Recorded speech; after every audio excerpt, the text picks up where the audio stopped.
Of the 5 PMs, who do you say is your friend? This is the most difficult question I have faced in my, career. It's very difficult to answer. But I must tell you, all of them are great. It is not easy to become Prime Minister of a country like India of 140 crores of people. So all of them. And I must also tell you, we need not paint all the politicians with same brush. There was a time when most of the people don't know. After Vajpayee, after 13 days, he had to go because he was not able to muster enough strength. There was a gentleman who was literally running away from the post of Prime Minister. Do you know who it was? PP Singh. He ran away literally from his house without even telling his good wife, Madam Sida, that where he is going. He went into hiding because he never wanted to be the Prime Minister of the country. So can you imagine a country like India where people run after kursi, there's a man running away from it. And on top of it, the Janata Parivar leaders, including Lalu, rushed to the house and asked the poor lady, where is Saab? She says, I don't know. He gets angry. Kisko bekoof bana raha hai? Who are you fooling? You don't know where he is. She says, no, I don't know. Literally 2 days he was absconding from Delhi because he was scared of Prime Ministership.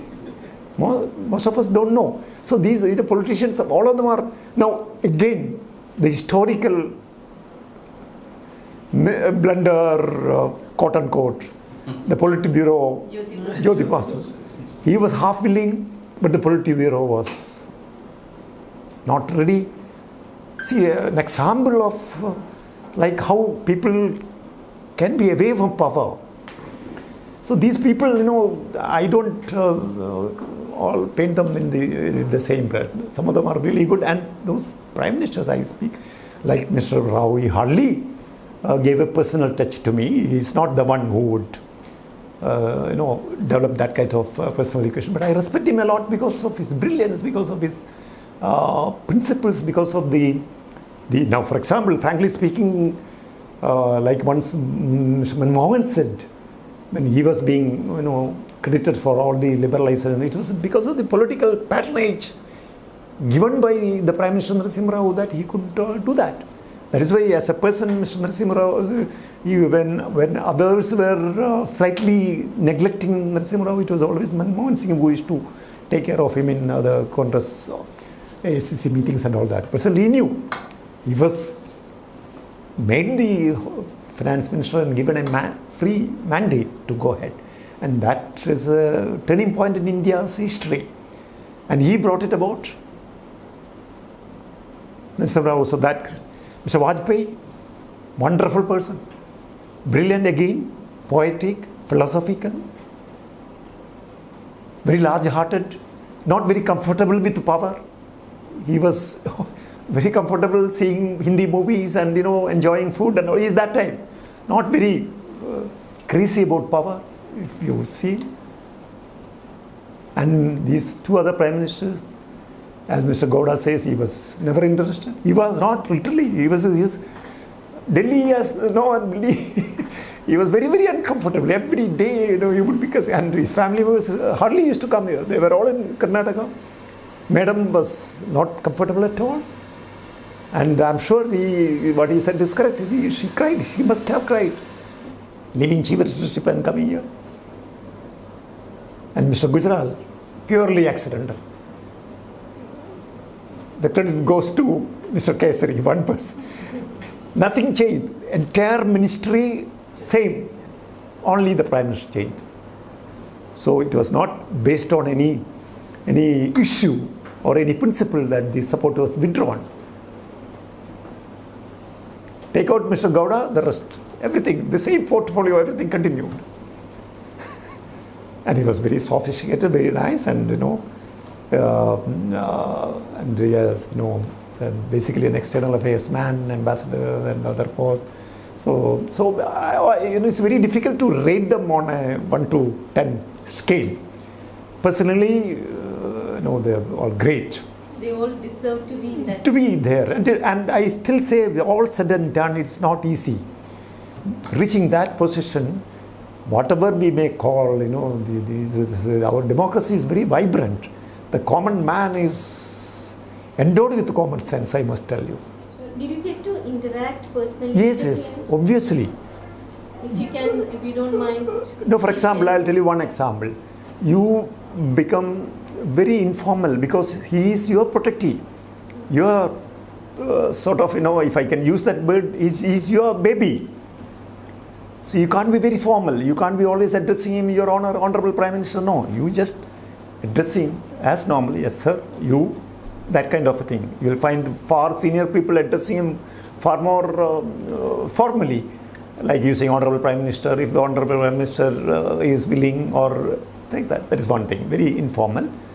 Then there has to be no inhibition in talking to him, touching him, it's all for him. So that rapport is built over a period of time. So you travel with him in the same car. He gets out only when you open the door. And you open the door only when you are sure that all around the security is okay. Otherwise you can even push off from there. Okay, no, we are not getting down here. Well, whatever. There is no, I wouldn't speak much about it, but then that was communication. Of course, you were also a security liaison officer for him. How does he communicate? See, you are keeping all his people away in the name of security. Sometimes even his own PS or PA is sent away because of security, because car cannot accommodate and you can't be away, you have to be there, as in charge. Under these circumstances, he has to function. So naturally you have you have to assume the other role also, because you have deprived, you mean not personally, the security system or your drill, your system has deprived him of other services. So what does he do without that? So naturally you have to step in. So you are also a security liaison officer to him. He would communicate every moment sometimes when you are traveling. That is a unique privilege. I was at that time junior level, I was of the rank of SP. So that was a very, very unique privilege. The responsibility also was matching, no doubt. Any fond memories to share? There are several. Personal interactions, the nature, the kind of how they behave. Yes. No, because in the kind of professional propriety wouldn't allow me to speak much. But then there are certain harmless things which I may share with you. I would start with Mr. Gowda, for example. Mr. Gowda, he was most uncomfortable in Delhi. He was never part of the central administration or any way, and language is also. And he was a reluctant prime minister too. So he would invariably talk to me continuously in the car. And we have our primary duty to do. But at the same time, after all, it is the Prime Minister who is talking to you, so you can't be very blunt to him. He would, speak to me very gently, and he was very comfortable and confident, and he would even share, personal matters like how reluctant he was, how his Madam Devoda was crying when he left for Delhi to become Prime Minister and things like that. So that kind of one-to-one talk. And initially, it took a lot of days for him to realize that he is the Prime Minister of the country. And soon after taking over, first he said, okay, I'll go to Bangalore. So I was accompanying him. Of course, the Director SPG also was there. It's not that, the CPT in charge is alone. There are people, but they would be in a different car, and you are the one who is interacting with the Prime Minister. So at that time, he was still occupying the Chief Minister's bungalow. We reached there. As usual, he wouldn't say no to any of the visitors. He would keep on meeting everybody, and especially he had just left Karnataka. A lot of people wanted to meet him. He continued up to 10 o'clock, and finally, 10:30, the Chief Secretary and DG together came to call on him. And he was meeting them. And he says, at 10:30 in the night, tomorrow I would like to go to Satya Sai Baba's place. Also, Chamundi temple, and if possible, a marriage in Mysore. So the Chief Secretary and DG were looking at each other, what to do, Prime Minister. Then they say, sir, we cannot do anything about your tours now. He says, then who does? The SPG. They have taken over. We cannot do anything. Then I was standing nearby. I said, SPG. I said, yes, I am here. I said, okay, sit down. I was made to sit. He repeats the program to me. You're talking to the Prime Minister. But then, as I told you, that you have to be informal with him. I said, sir, tomorrow you are wanting to go to these 3 places. And it's 10:30. How can we arrange? No, I must go. He's very simple and a very humble man. See, Satya Sai Baba, maybe consciously or otherwise, in one of the speeches recently, he mentioned Prime Minister Devagowda. And I became Prime Minister. It was his belief, and he had that. He was believing, Satya Sai Baba knew. It was not a slip of tongue. And I must go to him, yes. Chamundi temple, of course. Then this marriage, I said, sir, marriage is impossible. See, you're telling me marriage. This, also, we need 3 helicopters. 3 helicopters? I said, yes, sir. You can't go by road. And we need minimum 3 helicopters. And they normally do rehearsals. And you are wanting to go in the morning tomorrow and it's 10:30. So, see, this is a kind of, but he is not imposing at all, always very polite and, such a junior level officer I was at that time especially. He said, but somehow you have to plan it. He was requesting. I said, sir, about this Chamundi temple and all that I can't say, but anyway, we'll have to wake up so many people in Delhi now. I went to Asoka Hotel where the director was taking rest. I woke him up at about 11 o'clock. I said, sir, the PM is not just returning to Delhi tomorrow morning, he is going. These are the plans. So he woke up everybody in Delhi, there were 2 branches, they interned the Air Force, this, that. So that was his, and slowly he realized that he is now Prime Minister and protective of SPG and these paraphernalia, he can't, wish away these drills. But at the same time, very simple and humble, and especially because he was new to Delhi and he was continuously interacting with me. For example, another occasion I remember is August 15th. He, with great difficulty, spoke in Hindi, if you recall.